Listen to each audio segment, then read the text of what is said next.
Hey incoming Bulldogs, my name is Stacey Keisler. I'm a current first year student and UGA Housing Street Team member.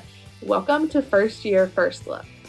In this episode, we're going to be going over roommates and how to pick them. So you can utilize the UGA Housing roommate search tool under the doghouse. This is the part you're going to log in for.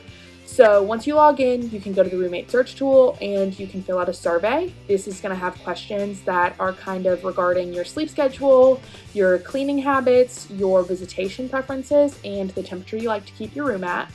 And then the roommate search tool is going to provide you a list of students that are also looking for roommates that match your answers.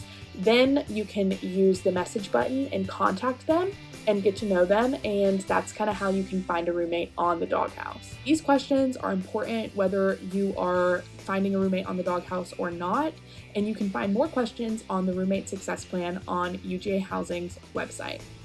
Once you've decided on a roommate, you should log into the doghouse and create a roommate group. This is how you will designate who you share your space with. If you don't want to pick a roommate, that's completely fine. If you leave it up to chance, you will just get another first year. With that, happy roommate searching, and as always, go Dogs!